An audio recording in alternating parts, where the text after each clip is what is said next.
Muito bem, senhoras e senhores, alunos e alunas, sejam todos muito bem-vindos a mais uma aula da nossa disciplina de Química das Soluções.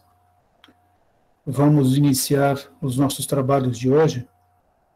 Gostaria de lembrar a todos a importância de vocês entrarem com o nome completo e darem um enter aí no chat para garantir formalmente a presença de vocês. Mais uma vez, não que isso seja importante, porque isso não vai ser levado em consideração, mas se por qualquer motivo for necessário, eu tenho os registros.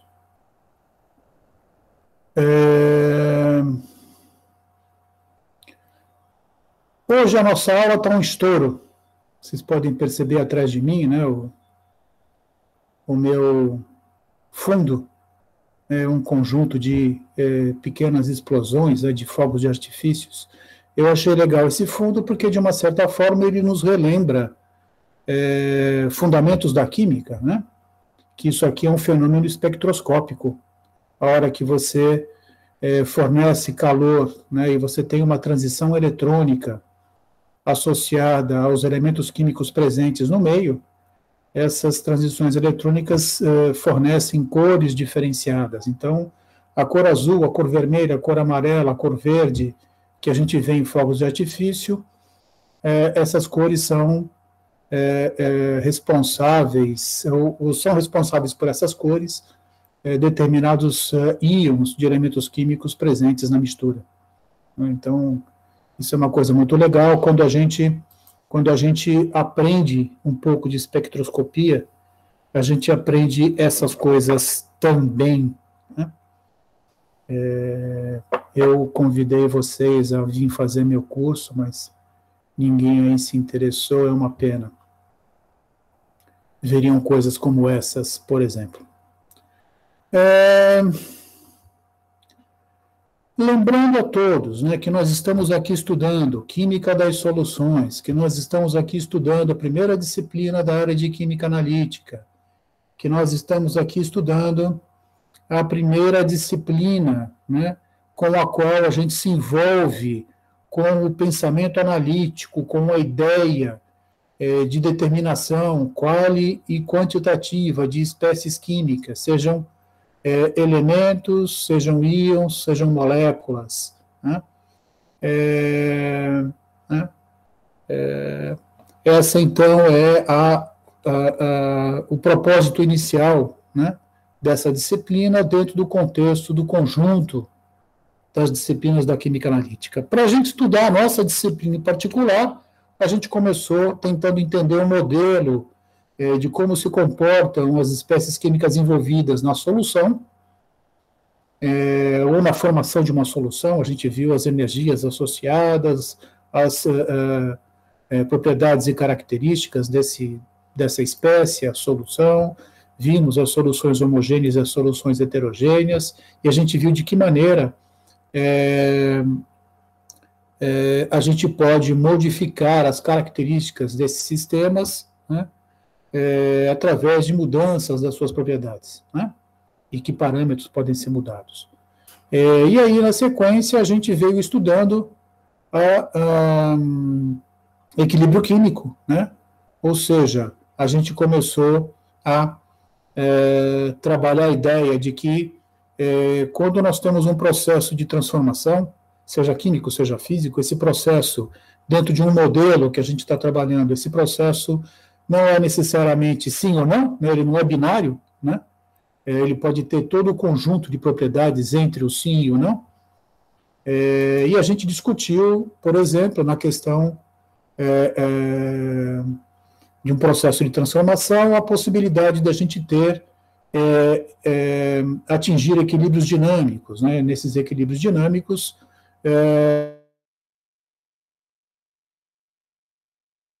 das espécies envolvidas no processo de transformação, apesar,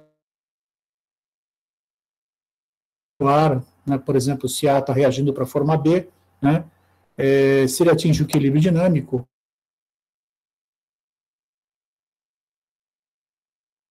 se A reage para a forma B, em algum lugar B reage para a forma A, né? E a gente introduziu uma série de definições associadas a esse modelo que a gente está trabalhando, e a principal delas, a gente discutiu as velocidades das reações, né, e as mudanças de concentração nessas reações, tanto a reação direta quanto a reação inversa, né, dentro da ideia do equilíbrio dinâmico, de tal forma a conseguir definir, né, uma nova constante associada a esse equilíbrio dinâmico, constante essa que é uma relação entre as constantes de velocidade de cada uma das duas reações, constante essa chamada de constante de equilíbrio. E na nossa última aula a gente trabalhou bastante a ideia de que a constante de equilíbrio ela tem uma série de aplicações, a gente viu, né, várias aplicações.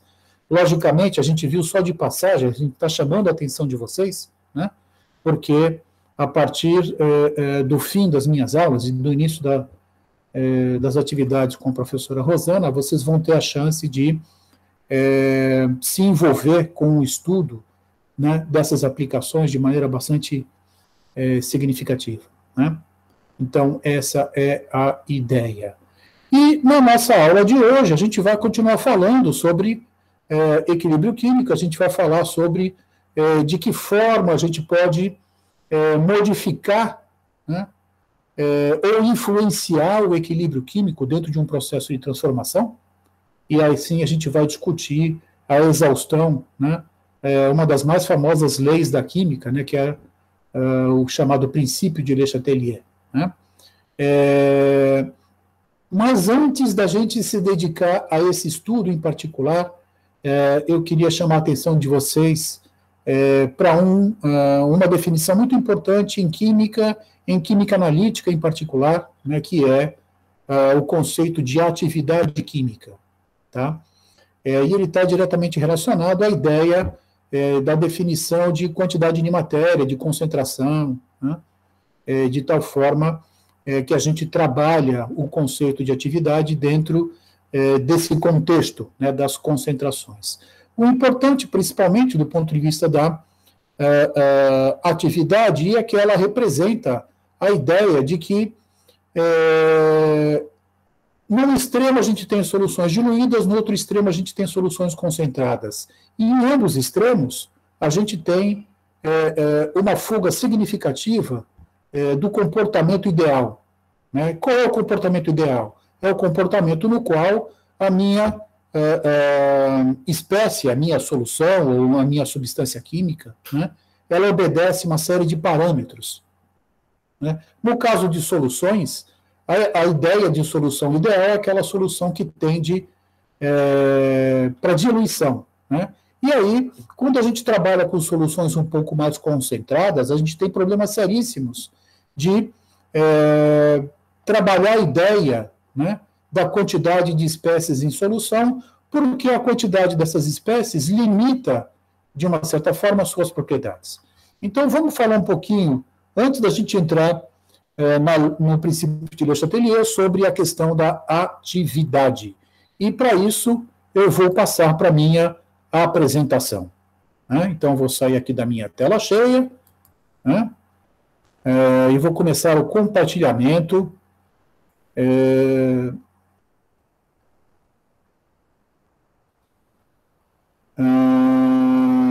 Está aqui.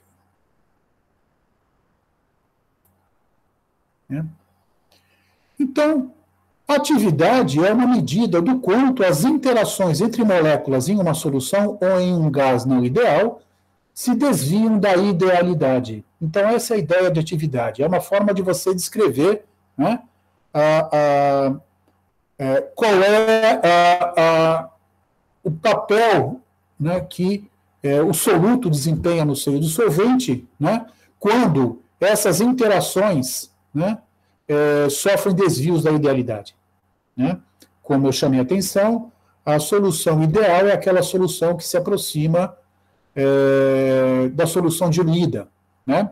Logicamente, a atividade ela é proporcional à concentração, por um fator conhecido como coeficiente de atividade, né, chamado de gama, que leva em consideração outros íons em solução e outros parâmetros possíveis, né, que possam existir, tá certo? Então, a atividade ela é proporcional à concentração. Quando eu falar de atividade, eu estou diretamente me referindo à concentração real de uma espécie numa solução, tá ok? Então, essa é a ideia. E por que isso? Então, aqui a gente tem uma pequena explicação. A atividade representa a concentração efetiva, levando em consideração o comportamento do soluto no seio da solução, né? Eu peguei esse exemplo aqui da internet, mas ele é bem clássico, e a gente já viu isso, né? Como é que acontece a dissolução do cristal de NaCl, de cada uma das partículas. Então, eu tenho o meu dipolo água, né? Que se aproxima, no caso do íon sódio, com o dipolo negativo da molécula de água, no caso do íon cloreto, com o dipolo positivo, né? E aí, o que a gente tem é a retirada paulatina dessas espécies químicas, e assim a gente tem a dissolução do sólido cristalino, né? Essas espécies vão para o seio da solução, e o que você passa a ter na solução? Você passa a ter um conjunto de moléculas de água, várias delas interagindo umas com as outras por fortes ligações de hidrogênio, enquanto outras moléculas de água vão estar interagindo de maneira também efetiva com os íons dissolvidos, né? Então, uma solução dessa, eu tenho um íon em solução rodeado por outros íons de carga oposta à sua. Então, se eu tivesse a chance de tirar uma fotografia instantânea de um Becker contendo uma solução de NaCl, eu veria, né, de uma maneira homogênea, distribuído, né, no seio dessa solução, íons cloretos cercados por moléculas de água e cercados por íon sódio. Cada um desses íons sódio cercados por moléculas de água e cercado por íons cloreto. E isso de maneira a preencher todo o meu Becker, né? Eu não tenho... É interessante de imaginar isso, né? Quando eu faço a dissolução de uma espécie como essa, íons cloreto de um lado do Becker e íons sódio do outro lado do Becker. Se fosse possível ter isso, eu teria carga nessas minhas soluções, e isso não acontece, né? A separação dos íons negativos dos íons positivos, ela é impossível. Isso aqui gera um modelo, tem um modelo bastante interessante que vocês vão estudar lá na fisicoquímica, né, que é o modelo de interações de Debye e Hickel, que descreve todo o formalismo fisicoquímico para descrever com equações, né, as propriedades e especificações, né, e especificidades desse meio, né? Aí, logicamente, quando você tem essas espécies químicas, né, no limite da solução ideal, ou seja, uma solução diluída, você tem afastado nessa solução essas espécies, o íon positivo do íon negativo. Mas se você faz soluções cada vez mais concentradas, né, você passa a ter uma aproximação dessas espécies. E aí você pode começar a ter problemas associados às forças coulombricas. Por exemplo, a formação de pares iônicos e outras relações, né, que vão tender a solapar, a diminuir, né, as propriedades e características que poderia apresentar essa solução. Tá, ok? Isso é interessante, né? Eu já retomo, né, essa ideia, né? A atividade A, índice X, né, da espécie química X, de uma espécie é dada por, né, essa relação. Nessa relação, eu tenho, então, que a atividade ela é diretamente proporcional à concentração, e essa proporcionalidade é dada por essa constante, chamada coeficiente de atividade, né? Para soluções muito diluídas, né, o que acontece é que gama de X, né, tende a 1. E quanto mais diluída a solução, mais efetiva é essa aproximação, né? O que implica, então, que eu vou ter essa relação. A atividade ela é formalmente escrita como a concentração. Então, toda vez que a gente fizer algum cálculo, né, por exemplo, de constante de equilíbrio, em que a gente substituir diretamente na expressão química, né, a concentração em vez da atividade, é porque nós estamos trabalhando dentro de um modelo que leva em consideração a minha solução diluída, onde a atividade é igual à concentração. Para soluções mais concentradas, né, o coeficiente de atividade acaba tendo um papel mais importante, porque ele contém os chamados desvios da idealidade. Tá? Então, por exemplo, aquilo que eu falei, né, do modelo de você ter, em soluções cada vez mais concentradas, mais íons, e esses íons poderem se aproximar efetivamente e ter forças coulomбicas atuando entre eles, né, isso provoca esses tais desvios. Né, e, logicamente, isso diminui, né, ou deveria diminuir, né, entre aspas, né, a concentração, porque espécies efetivas, espécies que só sentem a interação dela com o solvente, né, vai ser menor. Né? Em geral, a atividade é menor que a sua correspondente concentração analítica. Consequentemente, o coeficiente de atividade, em geral, é menor que a unidade. Né? Quanto maior a concentração analítica, menor é a atividade correspondente. Consequentemente, maior a concentração analítica, menor é o valor do coeficiente. Né? Eu não sei se eu estou falando, se eu estou conseguindo me fazer entender, se não, por favor, aí, vocês me interrompam e me perguntem, mas ideia, eu acho que eu já fiz esse exercício mental com vocês, né? Quando eu tenho uma solução 1 mol por litro, isso implica de que eu tenho 1 mol do meu soluto dissolvido em 1 litro de solução. Eu estou falando em água, né? Então, em 1 litro de água.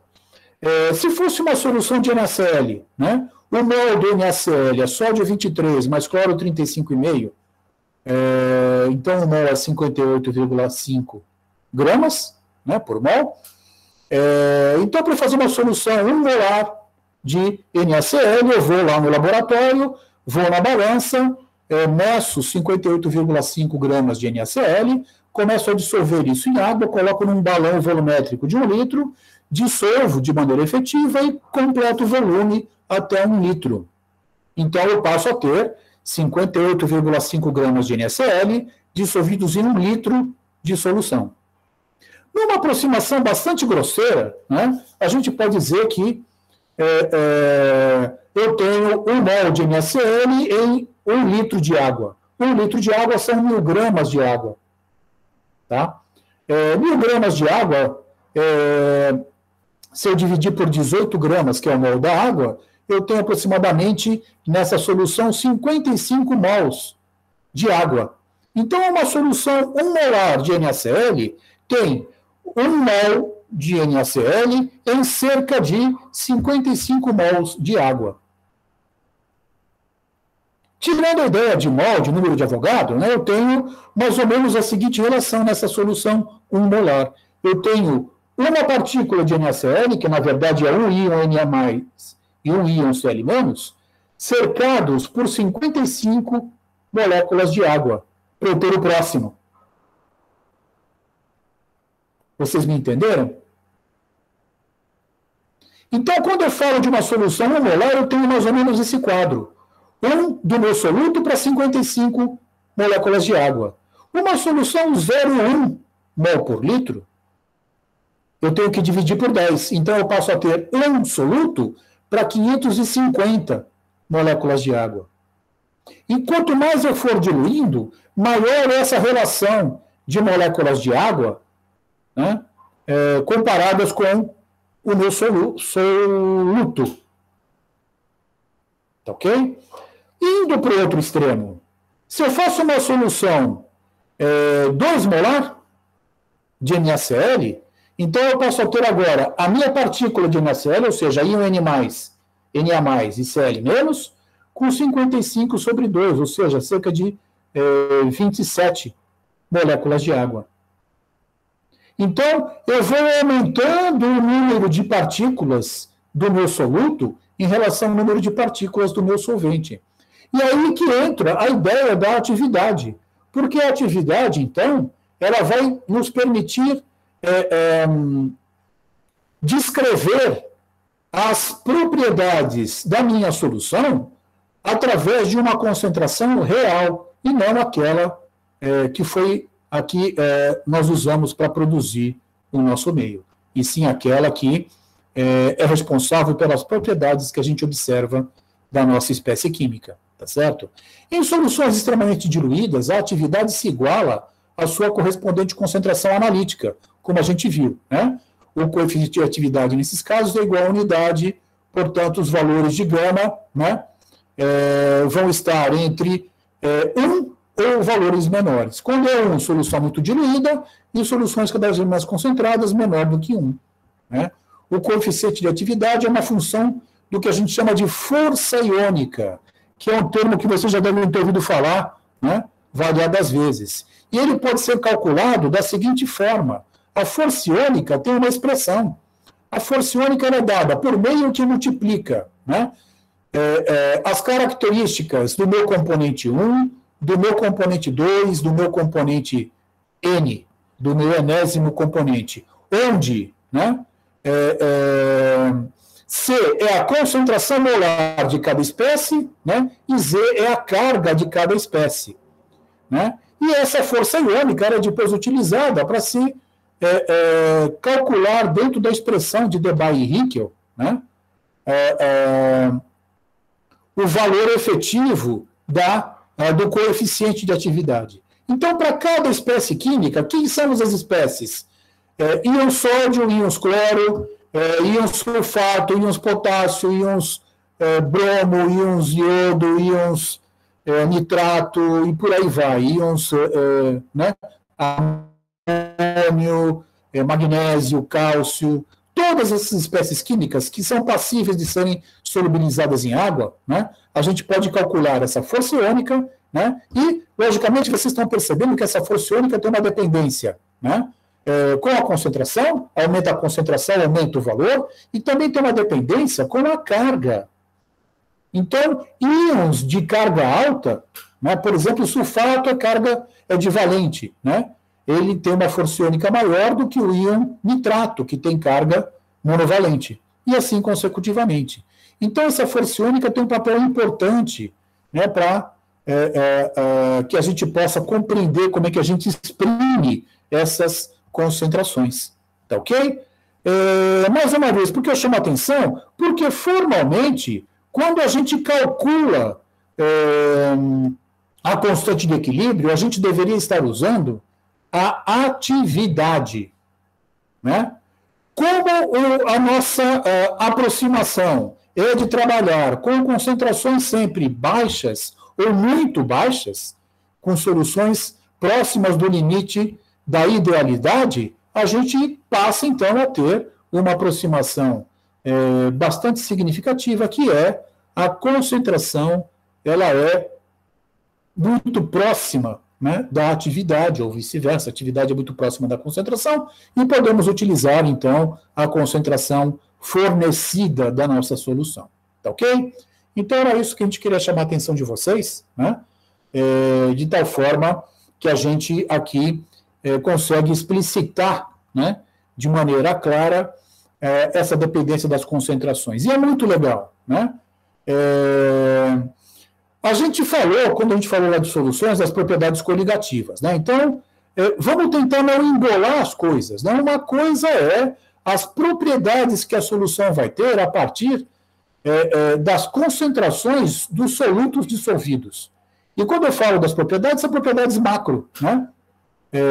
Outra coisa está em descrever comportamentos associados, né, a propriedades microscópicas, por exemplo, propriedades que dizem respeito à locomoção de espécies químicas, a velocidade, né, com que espécies químicas se locomovem no seio de uma solução. Né? E isso é interessante porque é muito importante numa série de aspectos, principalmente em eletroquímica. Né? Eletroquímica, que é a ciência de dar choque em molécula, né? Eu falo isso, os colegas da eletroquímica ficam bravos, mas é mais ou menos por aí. Né? Quando você produz, né, uma diferença de potencial numa solução que contém espécies químicas ionizadas, O que você tem não é a passagem de corrente elétrica, você não tem um fio de elétrons passando pela solução. Você tem a locomoção de partículas carregadas em direção aos diferentes eletrodos, tá certo? E essas partículas, elas se movem em solução de acordo com uma série de características, e a principal delas é a velocidade, né, com que elas se locomovem, tá certo? Em soluções muito diluídas, essa velocidade é maior do que em soluções mais concentradas. Mas isso vocês vão estudar com muito mais detalhes mais para frente, quando vocês chegarem lá na eletroquímica. Tá, ok? Então, era isso que eu queria chamar a atenção de você, da atividade. Opa, não é isto. Aqui. Né? Alguma dúvida, alguma pergunta, algum comentário?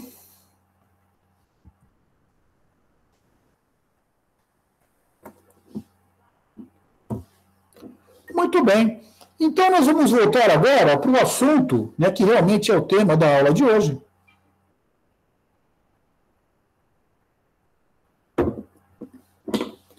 Que diz respeito ao princípio de Le Chatelier. Isso aqui todo mundo conhece, né? A ideia do princípio de Le Chatelier é um assunto que é estudado no segundo grau, né, no ensino médio, né?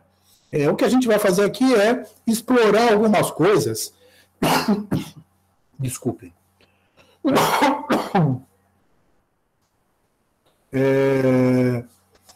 Dessa relação, né, que esse químico, físico-químico francês, o Le Chatelier, desenvolveu, para a gente entender melhor, principalmente alguns processos, e o principal deles é aqui o processo de produção da amônia, que é o exemplo que o livro explora de maneira bastante efetiva. Ele é muito legal, porque é um desses processos que mudou a história da ciência, né?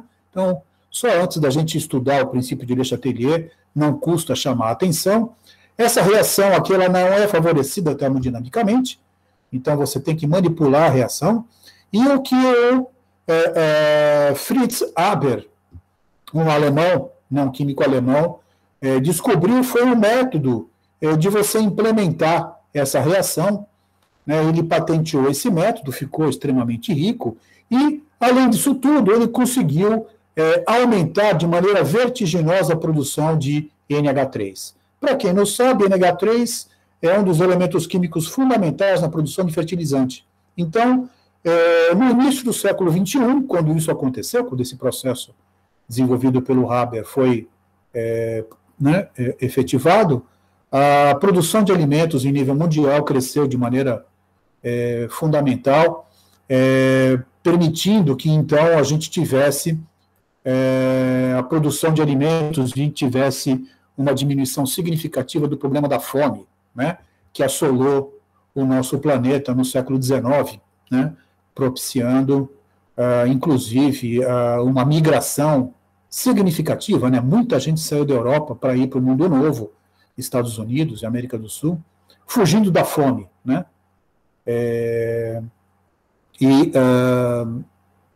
O Fritz Haber, com sua descoberta, né, e com a sua sensibilidade química, modificou bastante isso.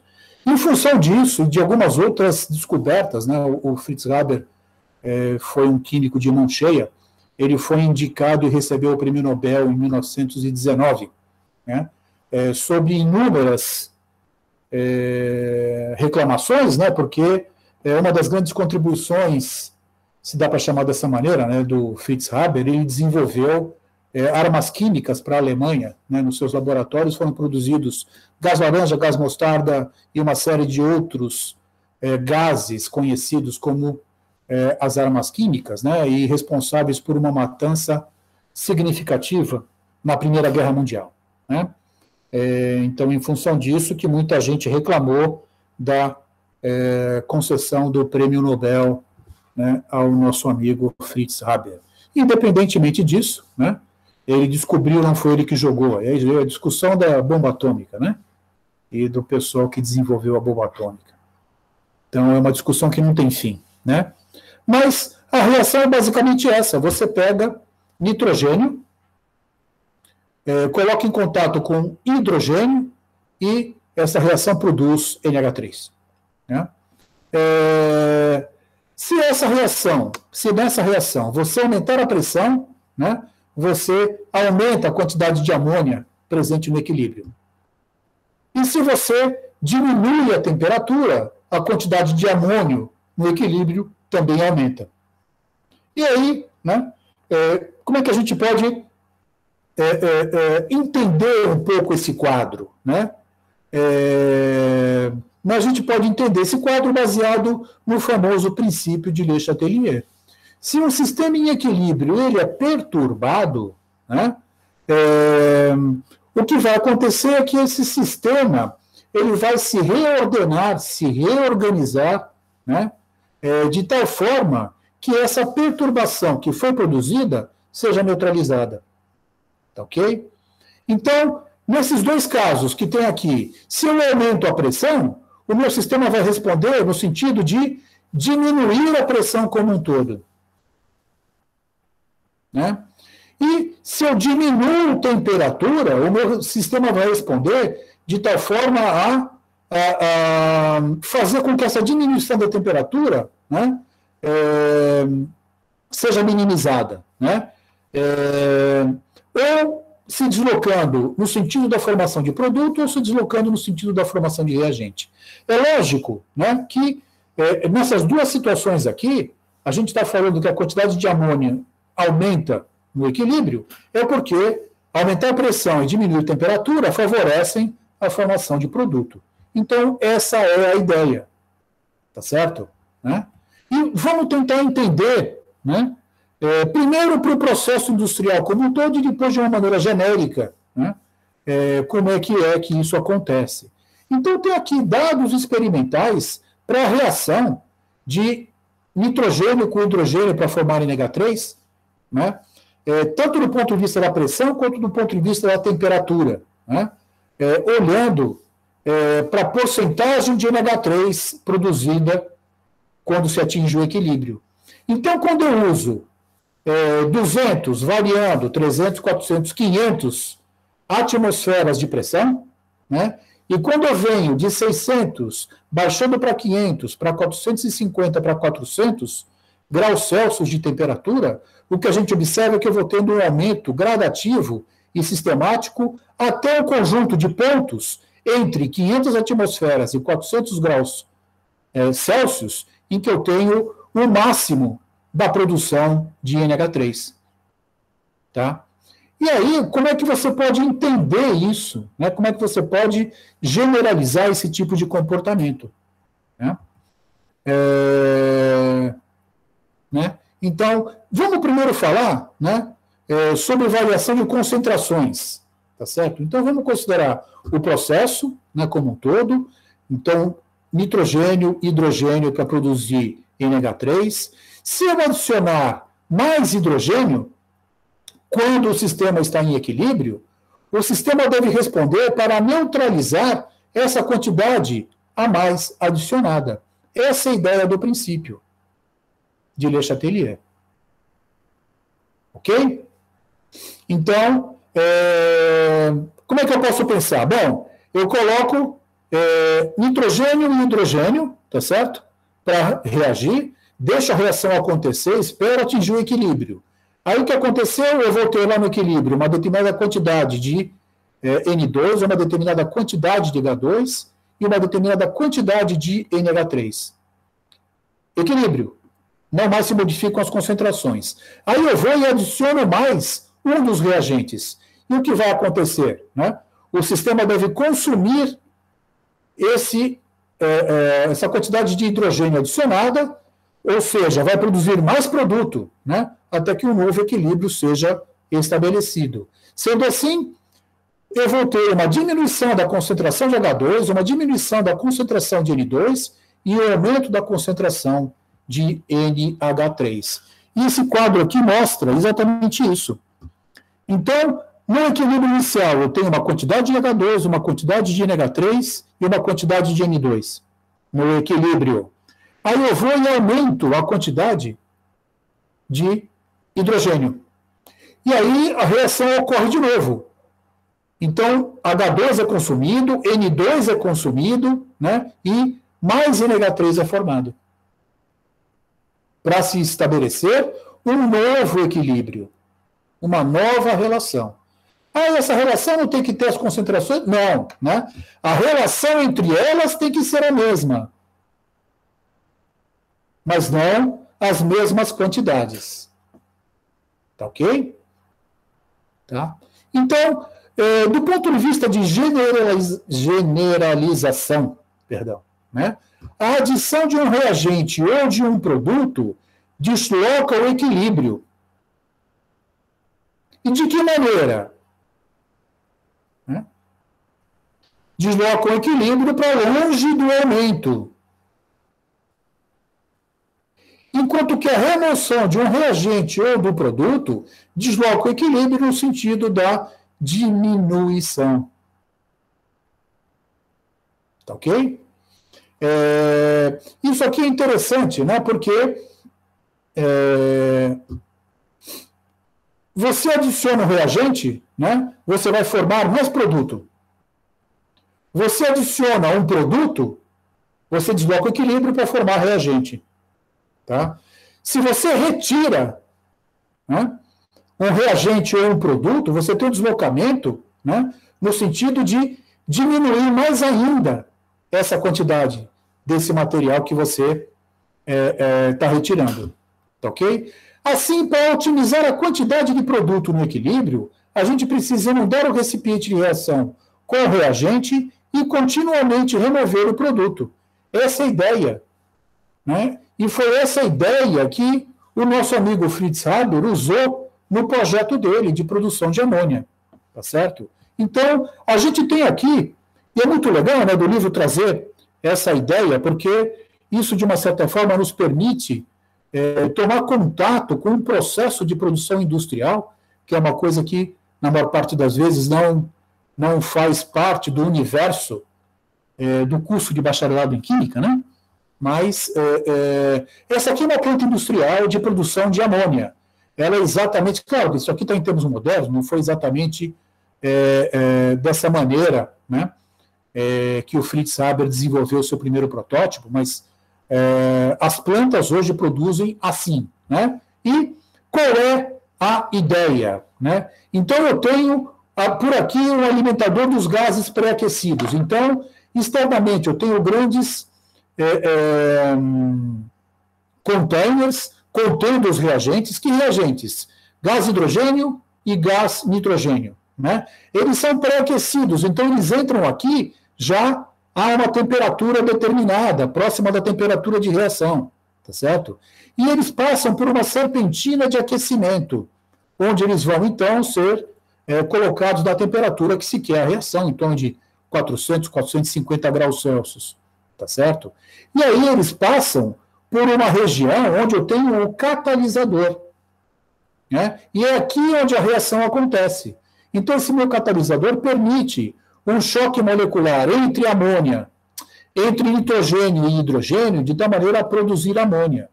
E aí, passa por esse catalisador, a reação acontece e os gases continuam. Que gases? Agora, os 3 gases que estão no equilíbrio: hidrogênio, nitrogênio e amônia. E eles passam, primeiro, por um trocador de calor, então um sistema de resfriamento, tá certo? Esse sistema de resfriamento, a temperatura cai bastante, né? E eles continuam, passam por um sistema de bombeamento para ajudar a circulação, e eles vêm para um segundo trocador de calor. E aqui agora, efetivamente, nesse trocador de calor, a temperatura se abaixa significativamente. E que temperatura a gente atinge? A gente atinge a temperatura de liquefação do NH3. E na temperatura de liquefação do NH3, tanto o hidrogênio quanto o nitrogênio continuam gases. Então, aqui, o líquido escorre, né, e é retirado do meu sistema, tá certo? Aqui eu tenho uma saída de NH3, né, e os gases N2 e H2, eles voltam e eles são reenviados para o sistema de reação. Então, o que eu tenho? Eu tenho entrada contínua dos reagentes, eu tenho a reação acontecendo, a retirada contínua do meu produto, né? E o que não reagiu aqui volta e é reenviado para entrar no sistema. Então, isso aqui fica funcionando em fluxo direto. E nesse fluxo direto, eu sempre entro mais reagente e retiro o produto. Então, eu tenho um deslocamento de equilíbrio que leva a uma produção gigantesca e efetiva de amônia, NH3. Amônia essa, então, que, uma vez separada, ela é misturada, né, com água ou é guardada na forma de NH3 direto, né, de forma que ela possa reagir, por exemplo, com fosfato de potássio para formar o fosfato de amônio e potássio, né, que é o famoso e mais conhecido, né, dos adubos, né, o famoso adubo NPK. Né? O adubo NPK tem esse nome porque ele tem N de nitrogênio, P de fósforo e K de potássio, né, que são 3 elementos químicos essenciais para o desenvolvimento de plantas. Ok? Então, essa é a ideia, né, do funcionamento e da aplicação do princípio de Le Chatelier à produção industrial. Né? Então, entendendo, né, essa explicação que eu dei para vocês, né, está aqui escrito, N2 e OH2 são bombeados para dentro de uma câmara, esses gases pré-aquecidos são passados através de uma bobina de aquecimento até a câmara do catalisador. Essa câmara do catalisador é mantida na temperatura de 460 a 550 graus Celsius, sob altíssima pressão. A corrente de gás do produto que contém, né, a reação no equilíbrio, N2, H2 e NH3, é passada através de um resfriador para uma unidade de refrigeração, e nessa unidade a amônia é liquefeita, enquanto o nitrogênio e H2 não são, continuam na forma de gás. Né? Esses gases que não reagiram são reciclados para o novo suprimento de NH2, de N2 e H2, e a quantidade de amônia no equilíbrio é sempre otimizada, uma vez que o produto é continuamente removido e os reagentes são continuamente adicionados. Isso aqui é muito legal, né? Volto a insistir, né? A sacada do cidadão, né, do Fritz, realmente foi fundamental, né? E o planeta é hoje o que é, muito em função das contribuições, né, do trabalho, né, de pesquisa que o Fritz Haber desenvolveu no seu laboratório. Ele foi chefe, né, ele é um dos laboratórios de pesquisa na Alemanha, no pós-guerra, e se envolveu com várias atividades até a Segunda Guerra Mundial, sendo então depois acusado de vários crimes de guerra. Ele acabou se suicidando, o filho dele mais velho também se suicidou. É realmente uma história bastante triste, né, a história de vida do nosso amigo Fritz Haber, apesar das grandes contribuições. Tá ok? Eu não sei se eu já falei para vocês, mas é muito legal. Tem um site, tem um sítio na internet que é do Comitê Nobel, né? Então é www.nobelprize, né? Tudo junto, nobelprize.org. E aí vocês entram lá e tem todos os prêmios Nobel, desde o primeiro, em 1901, de todas as áreas, né? Mas é interessante ler os prêmios Nobel de Química e de Física, e depois o de Medicina também, né? Porque grande parte dos nomes e leis e trabalhos que a gente estuda, né, são de pessoas que foram contempladas, né, como esse, né, aqui do nosso amigo Fritz. Né? Eu não sou muito a favor, eu não daria o prêmio para ele, né? Mas né, deram. Fazer o quê? Muito bem, o que a gente falou aqui foi de um fenômeno associado ao deslocamento de equilíbrio, né, pela remoção ou pela adição de reagentes de produtos, né? Logicamente, o que a gente está falando é modificar, né, as concentrações no equilíbrio. Ao adicionar ou retirar reagente ou produto, o que eu estou fazendo é isso, né?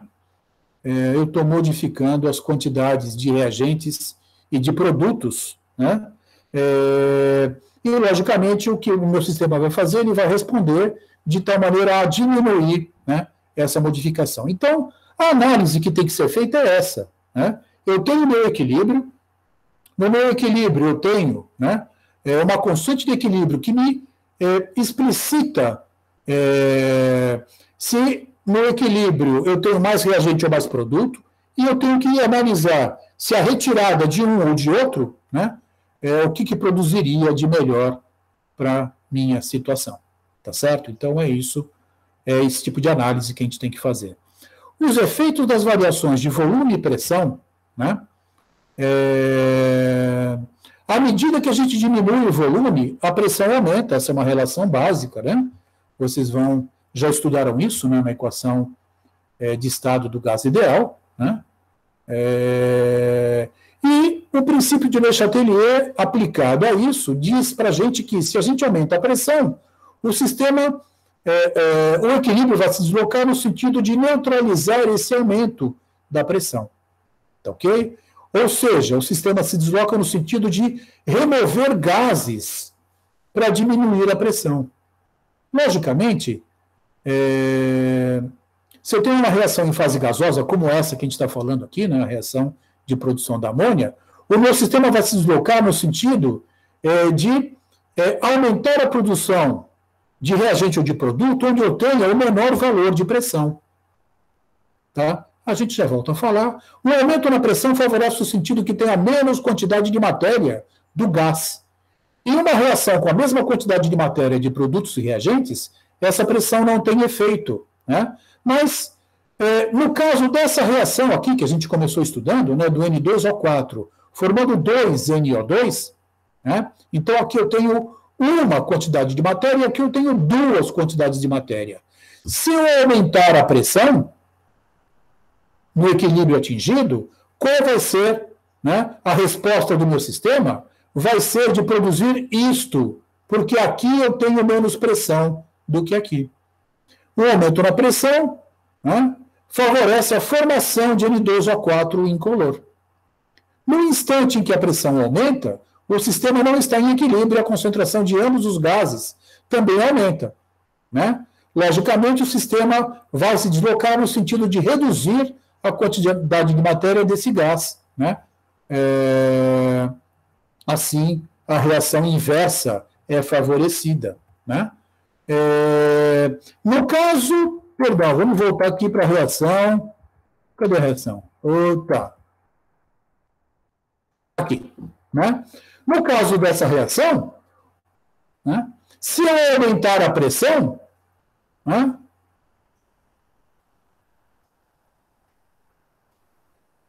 eu tenho nos reagentes 4 quantidades de matéria e nos produtos 2 quantidades de matéria. Então, se eu aumento a pressão, eu vou estar favorecendo a formação dos produtos. Por isso que a gente tem, na reação de formação de NH3, né, o meu sistema maximizado para melhor reagir, para formar mais produto, com pressões significativamente maiores. Tá ok? Então, de novo, esse é o exemplo que a gente tem, né, associado a isso. Tá? E, logicamente, um novo equilíbrio estabelecido no qual a mistura é mais clara porque o N2O4 incolor foi favorecido. Né? O efeito das variações de temperatura. Né? Isso aqui é muito legal, porque a gente usa isso no nosso dia a dia e a maior parte de nós não tem ideia, né, do porquê está fazendo isso. Tá ok?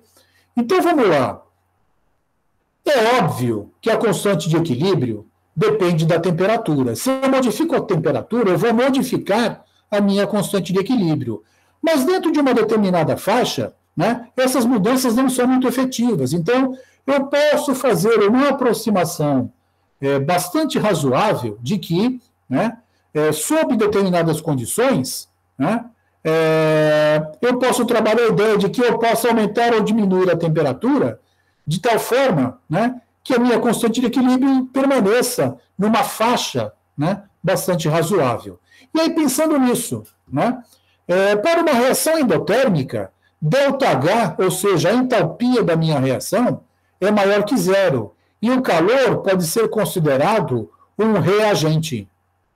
E para uma reação exotérmica, ΔH é menor que zero e o calor pode ser considerado um produto. O que eu estou falando é isto aqui.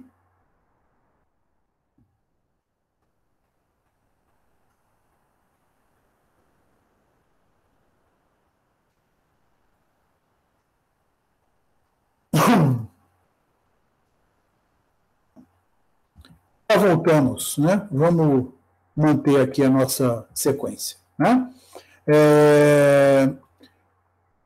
A adição de calor, por exemplo, o aquecimento do recipiente favorece a reação no sentido contrário. Qual o sentido contrário? Se ΔH é maior que zero, a adição de calor favorece a reação direta. Né? Ou seja, ΔH é maior que zero, a minha reação é endotérmica, em sendo endotérmica, ela absorve calor. Quanto mais calor eu der, mais reação vai acontecer e vai formar mais produto.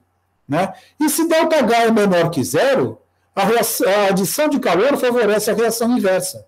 Né? Se a minha reação é exotérmica, quanto mais calor eu der, né, mais complicado vai ficar, né, o meu sistema para reagir. Tá ok? Por outro lado, a remoção de calor, por exemplo, resfriar o sistema, favorece a reação no sentido da diminuição. Por exemplo, se ΔH é maior que zero, o resfriamento favorece a reação inversa. Por outro lado, se ΔH é menor que zero, a minha reação é exotérmica, né? Se eu resfrio essa minha reação, eu favoreço a reação direta, a formação de produto. Tá ok? Então, os dois exemplos que a gente usa bastante, aquecer a reação e resfriar a reação, né, são bastante são fáceis de serem entendidos, né, olhando o princípio de Le Chatelier. Né? E aí o livro dá um exemplo muito legal, né, que é uma reação que vocês vão fazer no laboratório, é uma das reações de determinação da presença de íons cobalto. Na presença de íons cobalto em solução, adicionar meio básico. Porque ao adicionar, né, meio básico, eu vou ter a possibilidade de formar esse equilíbrio. Qual é o equilíbrio? Eu posso ter a solução incolor, ou um vermelho bem clarinho, rosinha, né? Ou minha solução azul. Né? O hidroxo, o hexahidroxo cobalto, né, esse íon, né, ele é rosa, e esse íon aqui, o cloreto de cobalto, ele é azul, tá certo? Inclusive, esse aqui é a famosa tinta invisível, uma das versões da tinta invisível, né? Né? Se você pegar esse reagente, né, o sal de cobalto dissolvido em água, né, colocar num papel e depois aquecer esse papel em cima de uma chama de uma vela, por exemplo, você vai ver aparecer a cor azul, e se você tira, desaparece a cor azul. Aquece, aparece, tira, desaparece. Porque é um equilíbrio entre, né, o sal aquoso de cobalto e o cloreto de cobalto. Né? Para essa reação aqui em específico, ΔH é maior que zero. Né? Ou seja, o hidróxido, né? O hexa com cobalto é rosa claro e o cloreto de cobalto é azul. Né? Se uma mistura púrpura clara em equilíbrio e a temperatura ambiente é colocada em um becker de água quente, a mistura fica azul, né? Que E outro exemplo, né? A temperatura ambiente é colocada em becker de água gelada, a mistura fica rosa clara. Né? O que eu estou falando é esse experimento aqui. Né? Então, eu tenho o... Puxa, isso aqui está errado, né?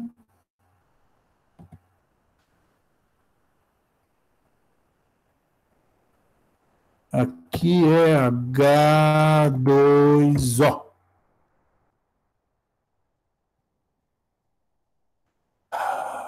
Que coisa, hein, Luiz Fernando? Subscrito.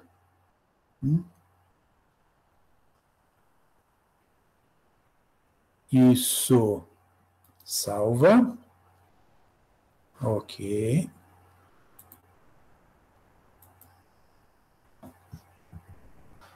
E aqui também está errado.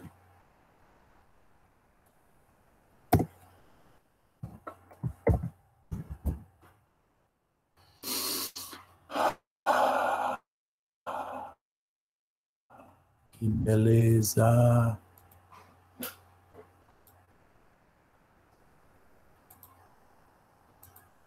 Tá? Então, o que a gente está chamando a atenção é que, nessa reação, se eu colocar essa reação sob alta temperatura, fica azul, né? E se eu colocar em baixa temperatura, ela fica vermelhinha, tá? Então, é isso que está aqui explicado. Isso porque aquela reação, ela é exotérmica, ela tem esse equilíbrio, né? Então, o ácido cobalto é rosa e o cloreto de cobalto é azul, né? Tá bom? De uma maneira genérica, então, que a gente está tendo isso aqui, né? Quando o calor é produto, então está sendo liberado, né, na reação. Se o calor é liberado na reação, o sistema vai se deslocar no sentido dos reagentes se eu fornecer calor, né? Tá certo? Por outro lado, o calor é reagente, né? Então está sendo absorvido pela reação. Se a gente fornece calor, o sistema vai se deslocar no sentido de formar mais produto. Tá ok? Então a gente tem, né, esse tipo de comportamento, A mais B, né, mais ΔH, ou A mais B produzindo ΔH, tá certo? Então aqui favorece produto e aqui favorece reagente, tá? Então, essa é uma generalização aí do princípio de Le Chatelier, né? Por fim, né, uma outra forma que a gente tem aí de modificar, né, o equilíbrio é usando um catalisador, né, como na própria reação. Mas o catalisador, na verdade, né, o que ele faz, ele reduz a barreira da energia de ativação na reação. E, consequentemente, esse catalisador modifica o tempo gasto para alcançar o equilíbrio, né?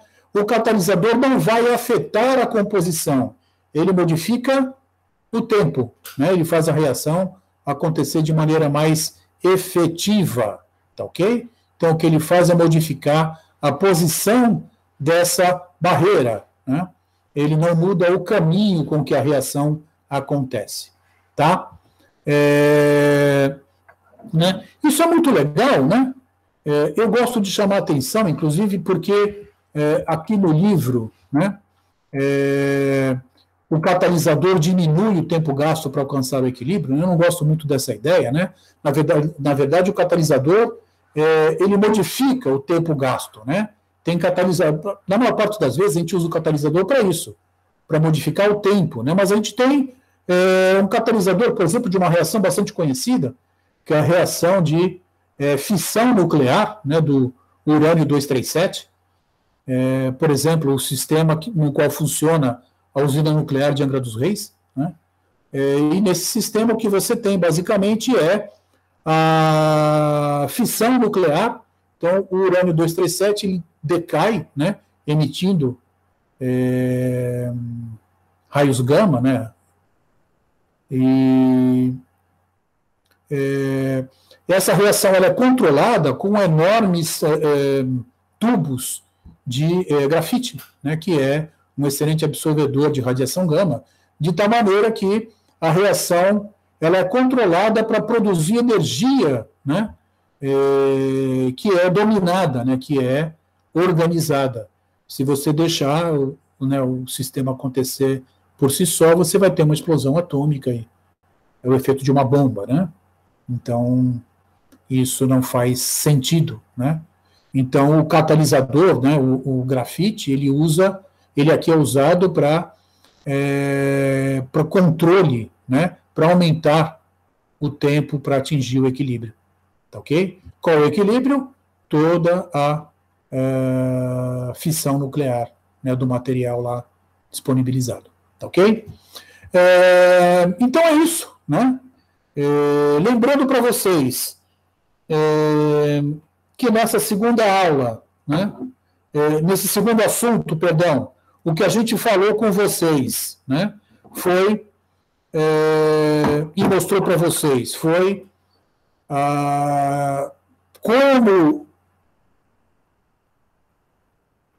entender o modelo do equilíbrio químico, como associar uma expressão físico-matemática a esse modelo do equilíbrio químico, entender essa expressão, né, aplicar essa expressão e ver de que maneira eu consigo manipular, né, esse equilíbrio químico de acordo com o meu interesse. Né?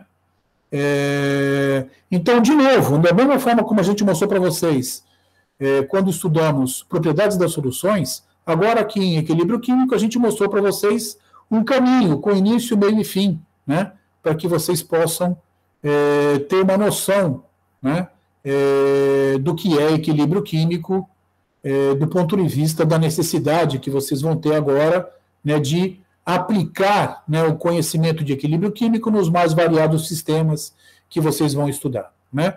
Mais uma vez, né, eu acho uma pena que a gente não esteja trabalhando no laboratório, né, mas, com certeza, na hora que a gente puder reassumir as atividades de laboratório, vocês forem fazer esse laboratório em particular, vocês vão relembrar muitas das coisas que a gente viu aqui, porque elas vão ser fundamentais para o entendimento daquilo que vocês vão estar trabalhando no laboratório. Tá ok? Era isso o assunto que eu queria tratar com vocês hoje. Né? Lembrando mais uma vez a todos aqueles que estão presentes aqui, que porventura não tenham assinado, né, por favor, coloque o nome no chat e dê o enter, para garantir a presença de vocês. Né? E eu fico aberto aqui a perguntas, dúvidas, né, que vocês tenham sobre isso que a gente conversou hoje. Lembrando que a gente tem a nossa aula da semana que vem, na segunda-feira, né, direcionada para dúvidas que vocês tenham em relação aos assuntos que a gente estudou. Porque na quarta-feira da semana que vem, exatamente daqui a uma semana, nós vamos fazer a nossa provinha. Tá ok? Então, a minha sugestão, inclusive, para vocês aproveitem esse fim de semana que está chegando, estudem o que vocês puderem estudar, para que na segunda-feira a gente possa conversar, né, e dirimir possíveis dúvidas que vocês tenham com relação aos assuntos que a gente tratou aqui, para que vocês tenham a oportunidade de aproveitar bem, né, a cobrança que será feita em relação aos conhecimentos de vocês na semana que vem. Tá ok? Então é isso, estou aberto para dúvidas e questionamentos dos meus gloriosos alunos. Professor, eu não entendi muito essa parte de atividade. Eu não entendi direito a relação que tem com equilíbrio. Você podia retornar, fazendo favor? Sim, Feito mesmo. a questão fundamental, né, é que a gente calcula equilíbrio químico de que maneira? Só um instante.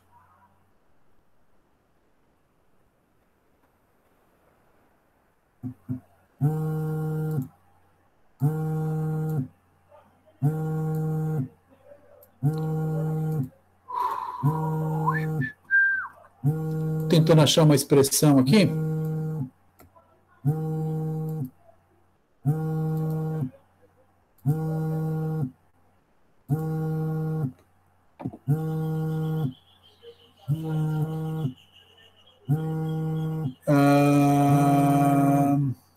Vou usar essa aqui mesmo. Eu tenho que voltar para a minha apresentação, né? Então, peraí. Apresentar agora.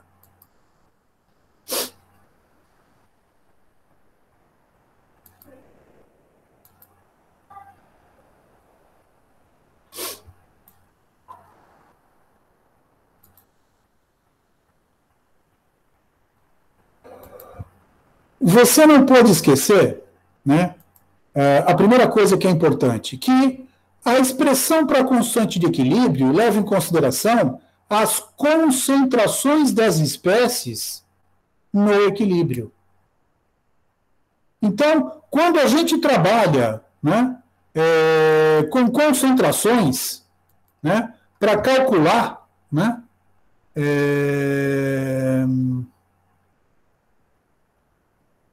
aqui, cálculo de constante.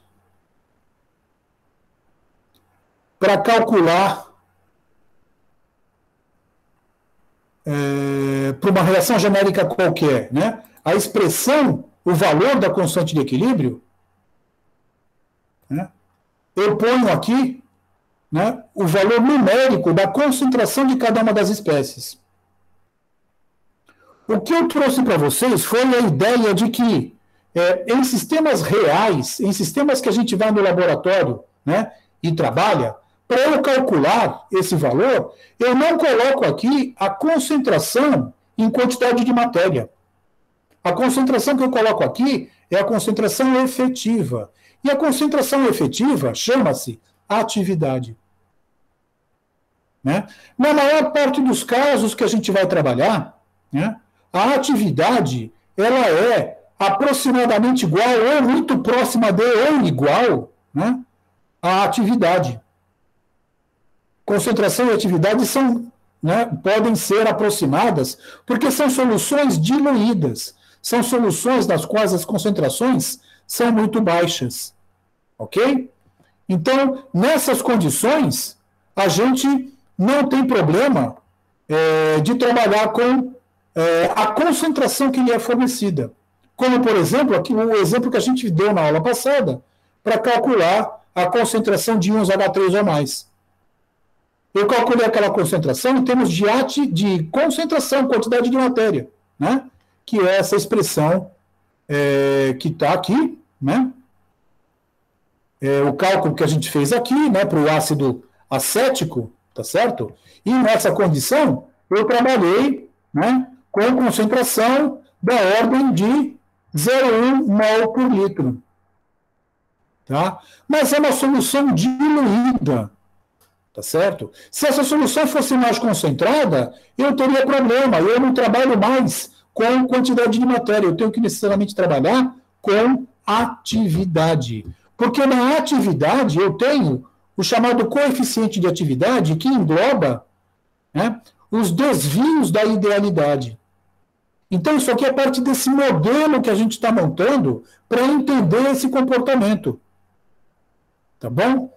É claro que na prática, para a maior parte dos casos que a gente vai trabalhar com concentrações muito baixas. Só um minutinho. Ô, Júnior, eu estou em aula, cara. Me liga depois do almoço, por favor. Desculpa, meu amigo, eu não sabia. Ok.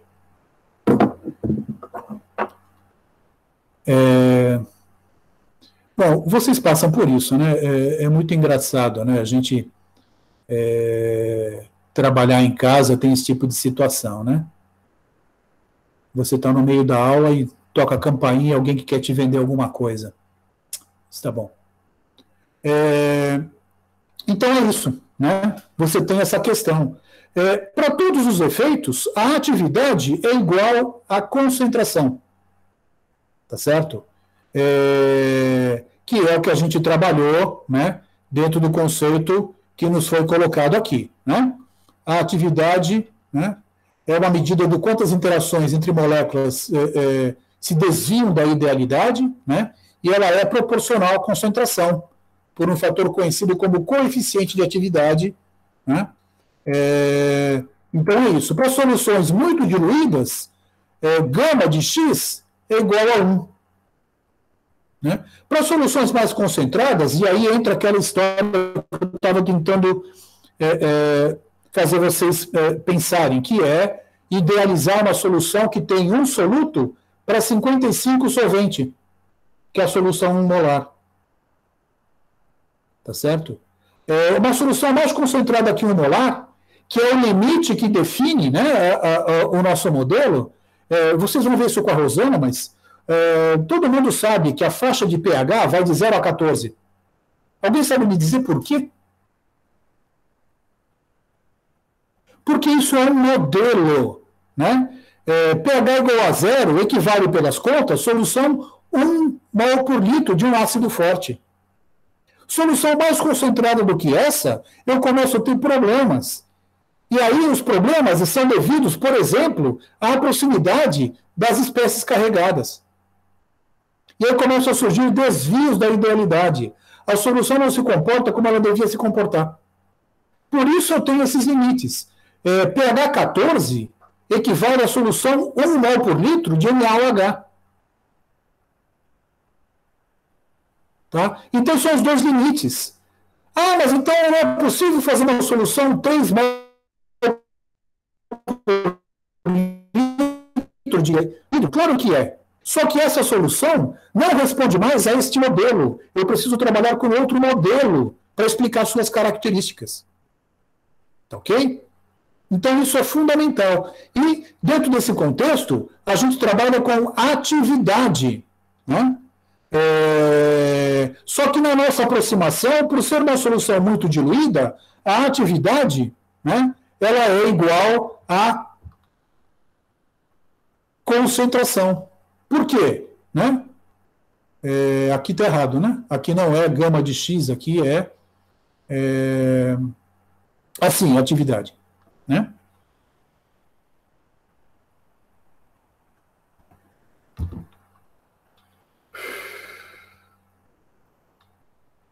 Ok? Não sei se eu respondi, querida, se você entendeu, mas...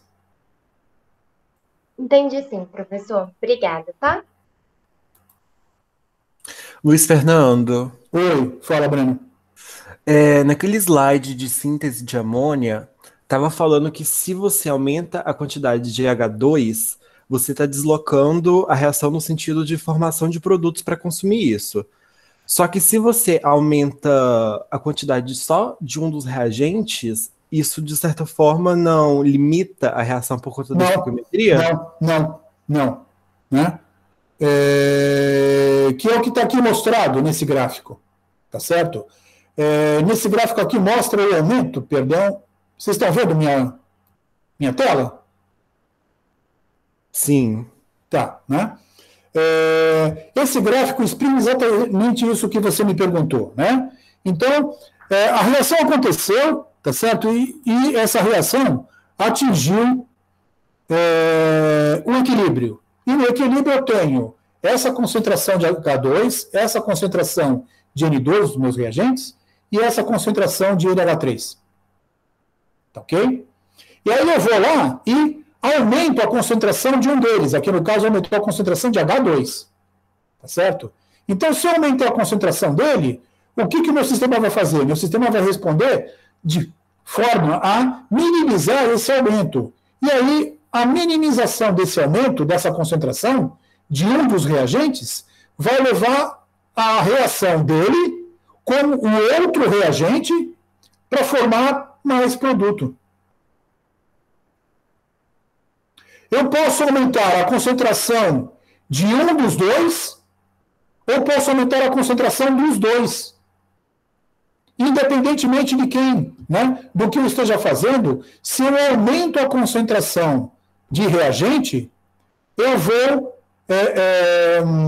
estar dizendo para a minha reação, cara, mudei tudo aqui e agora eu tenho muito disso. E aí o meu sistema vai falar, bom, então agora eu vou me desfazer, né, disso que você colocou a mais. E como é que eu vou me desfazer disso que você colocou a mais? Eu vou reagir isso para formar o outro. Então eu vou acabar com esse, né? Eu tentar minimizar esse aumento, que é o que o sistema faz. Diminui essa concentração, para isso ele também diminuiu a concentração do outro reagente para formar mais produto. Tá ok? Então é o comportamento básico, né, associado ao princípio de Le Chatelier e talvez a forma, junto com calor, né, para a reação endotérmica, para a reação que tem que absorver calor, né, você fornece calor e ela favorece a formação de produto. Né? São os dois meios mais eficazes, né, E como eu disse, né, isso aqui está aplicado a essa reação, o princípio de Le Chatelier é aplicado à reação de formação da amônia, mas esse princípio ele é aplicado, em geral, a todo e qualquer processo de transformação química, né? Porque retirar produto e aumentar reagente, né, numa reação que você consiga idealizar em fluxo, né, te permite sempre maximizar a produção. Tá, ok? Então, essa ideia por trás, por exemplo, da produção de soda, né, numa planta química como a da Dow Química do Brasil, e outras empresas, né, que produzem gás cloro e NaOH, né, e outras, né, empresas que produzem materiais dentro da química fina, né, a indústria petroquímica, né, e por aí vai, tá certo? Mas ali, então, qual que seria a diferença de aumentar a concentração dos dois reagentes para aumentar uma só? Na prática, o que a gente faz é aumentar a concentração dos dois, porque na prática, isso aqui foi só um exemplo para mostrar, né? No processo Haber, cadê o processo? Está aqui para frente? Aqui, né? No processo Haber, você entra com os dois sempre. Você só retira o produto. O processo Haber é diferente, né? O processo Haber se baseia, né, em retirar o produto e pegar o reagente que não reagiu e voltar com ele para o sistema, junto com mais reagente.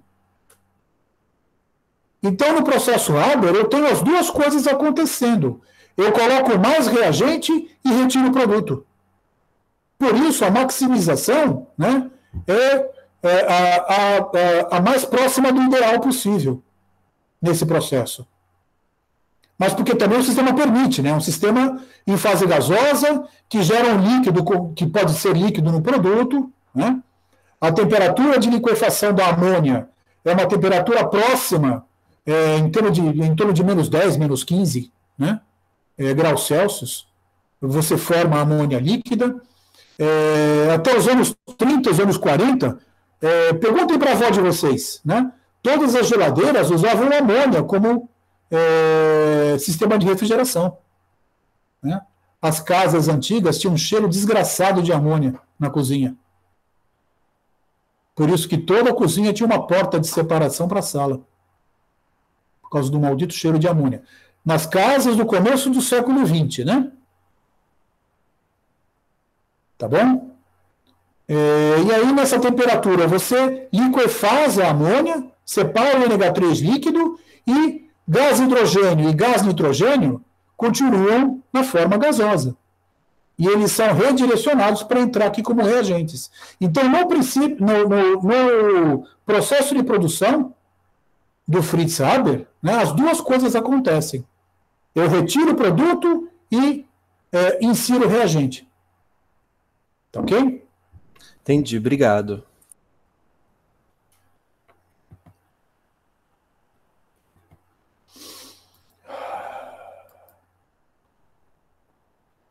E aí, gente?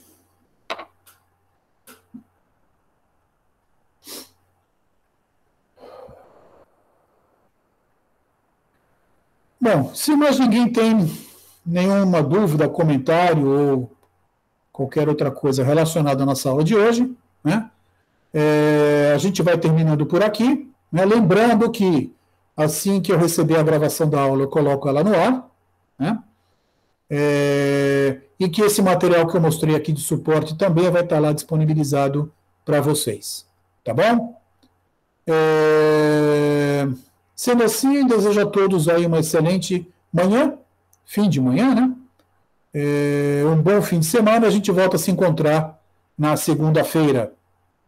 Tá ok? Muito obrigado e tchau para vocês. Tchau, professor. Obrigada. Tchau, obrigado. Tchau, professor. Obrigada. Até segunda. Tchau, tchau.